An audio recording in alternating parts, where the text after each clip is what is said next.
Today's topic is holiday anxiety. Do I have to suffer through another family event? So welcome. I'm Sandra Griff. As an energy movement facilitator, I help you clear your clutter, mind, body, soul, and home. So feel free to ask questions or make comments. If the topic resonates with you, please let me know. I'd love to address your concerns. Your comments and questions could end up as a future topic. So let's get back on track. The answer to holiday anxiety, do I have to suffer through another family event, is no. I'm going to show you how to relieve your anxiety in a few minutes. There are very few of us who breeze through the holidays with no anxiety. We all have difficulties in some form with our families. I was a people pleaser, and my stresses came from who would be there. What would be wrong this year? Or what was I going to say that would spark someone's anger? Or did I have to censor everything I said? Or who was going to annoy my sister? I also hope they didn't drink too much, because alcohol caused problems in my family, especially when it was consumed to excess. So post in the comments what you may be having anxiety about this holiday season. For you, it may be just one person who sparks that dread in you. Or it could be a collection of everyone that really tweaks your anxiety. Or maybe you're just sensitive to other people's energy and have trouble being in a full room. For me, I stopped going to the mall in December because there's just too much energy, too many people. And it's not fun for me at all. So I just don't go. And these days there could be food issues as well. Feeding 14 people when some are vegan and some are on keto and some are gluten-free, that can be a huge stressor to your system. And you could be putting pressure on yourself about how you feel about where you are in life, or about your relationship, or about your job. And you could be projecting that out. There are so many expectations at this time of year, this holiday in particular. Did I get the right gift? Did I spend enough money? Will mom or dad or my aunt or my uncle or my grandma corner me again and grill me about my love life or lack of, my career that I've chosen, or where I've chosen to live? So first tip is be prepared. Take some time to examine what you will actually need to make this a holiday free of anxiety. So are you on a special diet? Do you require gluten-free food? Make sure you take a dish, at least one, that you can eat. So it's not only helping to provide with the meal, but you're helping to support yourself. Take something that you can eat so that you're not tempted to eat all the other things, or so you have something to eat. Don't leave your food choices up to other people. And get comfortable being uncomfortable and making other people uncomfortable. So, quick story. I was at a small gathering a while back, and there was one person in particular missing from this group. And the topic turned to the way she behaved with her husband. After a few minutes, all eyes turned to me, expecting me to have some input. I took a deep breath and I said, I'm sorry, I don't think it's fair that we're talking about this when she's not here to explain or defend herself. So I think we should change the subject. There was a deafening silence in the room, and I was expecting it. After a few minutes, there was this justifying and backtracking as they regrouped. Within a few minutes, there was a new topic on the table. Be brave when it comes to setting your boundaries. It's okay to say no. It's okay to say, I'm not going to participate in this.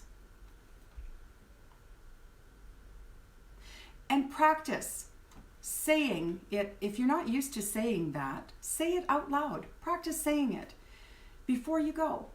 Because what it sounds like in our head is not what it sounds like when it comes out of our mouth. Sometimes it can be far harsher the first time we say it than we intend it to be. When you're setting boundaries, you need to be firm but kind.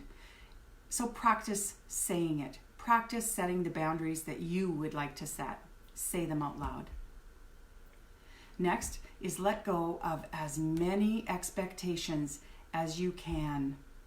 It's not usually the actual event that is occurring that causes us anxiety or grief. It's our expectation of what we thought should occur. Be in the moment and enjoy the event for what it is. It's a gathering of people who love you, even if they sometimes don't show it. For most of us, that's a pretty tall order. So let's do something that will actually help calm your anxiety.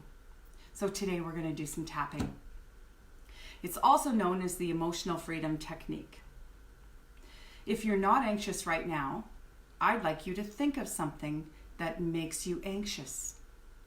Bring it up. Feel it in your body. It doesn't have to be anything to do with your family. It could be your job that makes you anxious. It could be a task you have to complete. It could be meeting your new in-laws. Next, rate your anxiety from 1 to 10. 1 being little to no anxiety, and 10 being you are crawling out of your skin with anxiety. If you are less than a 5, you may want to choose something to think about that makes you a little more anxious.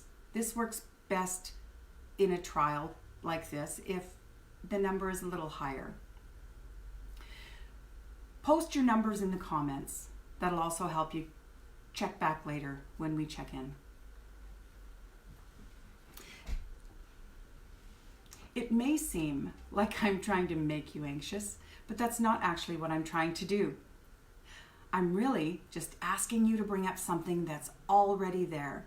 Normally, we have triggers that cause the anxiety to pop up. I'm just asking you to forego the trigger and bring it up right now. Most of us can find something when we think about it that makes us anxious. So once you have your anxiety rated, I want you to take a couple of deep breaths in through your nose and then blow it out.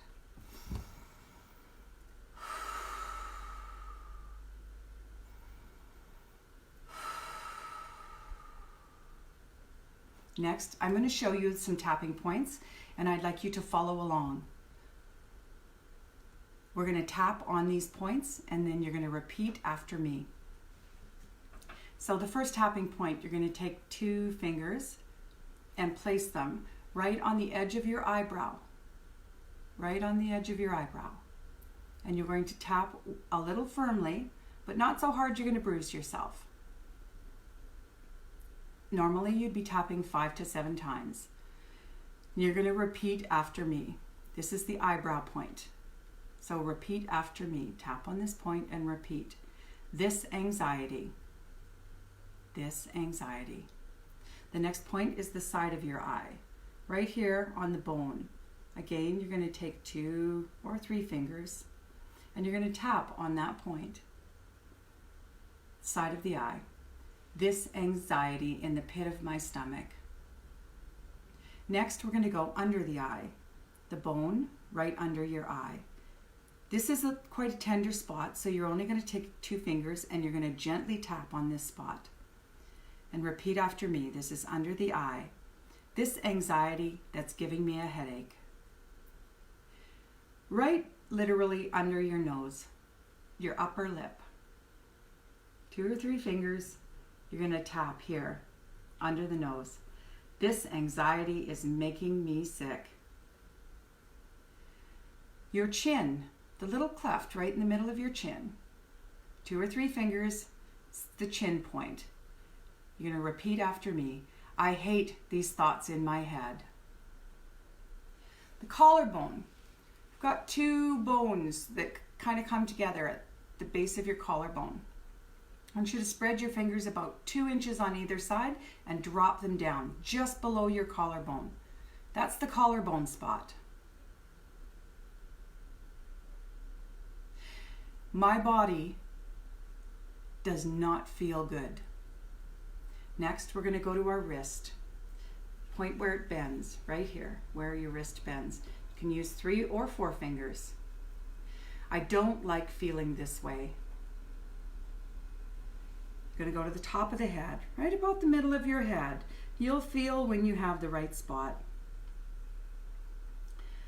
I can feel my blood pulsing. Now we're going to do this all over again. You're going to repeat after me and follow me along on the points. We're going to start at the eyebrow. I am so anxious. Move to the side of the eye. This is so not fun. Under the eye. I am not enjoying this at all. Under the nose. But I don't know how to stop it. Chin. And I don't understand it. Collarbone. This anxiety is welling up in me. Wrist. I am so afraid. Top of the head. I can feel the fear. Eyebrow. I just know something is going to happen. Side of the eye. I can't shake this feeling. Under the eye. And I don't understand where it's coming from. Under the nose. Even though I'm really scared. Chin. And I just don't know if it's okay. Collarbone. I'm going to choose love. Wrist. Would I be willing to bring peace to this anxiety? Top of the head. And work towards calming down. Eyebrow. I feel this anxiety. Side of the eye. I can tell something is happening. Under the eye. But I'm not sure I like it. Under the nose. I definitely don't like how this feels. Chin. All this anxiety in my body. Collarbone. There is so much change. Wrist. I'm hanging on to the familiar. Top of the head. Just because it is comfortable. Eyebrow. I wonder if I could expand. Side of the eye. And just take care of myself around that. Under the eye. Letting in new things. Under the nose. And staying present to check them out. Chin. Just allowing these things to come in. Collarbone. It is all so new.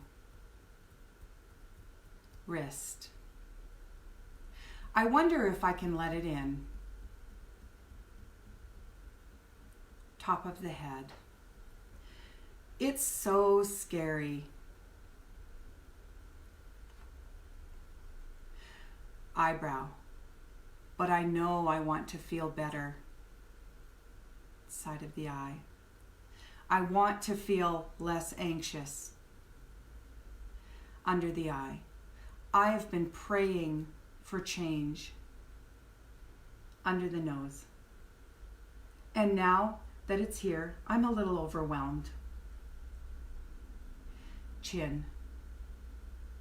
Allowing this calm to happen easily. Collarbone. because I really do want it right now. Wrist. So that I can feel more comfortable with this calm. Top of the head. Relaxing into the experience. Eyebrow. Knowing that I'm safe at home. Side of the eye. Safe at home in my body. Under the eye. Allowing all these changes to take place. Under the nose. With ease and joy and grace. Chin. I can do this. Collarbone. I don't have to feel anxious. Wrist. I can feel joy. Top of the head. And I choose that now. Now I want you to take a nice deep breath and blow it out.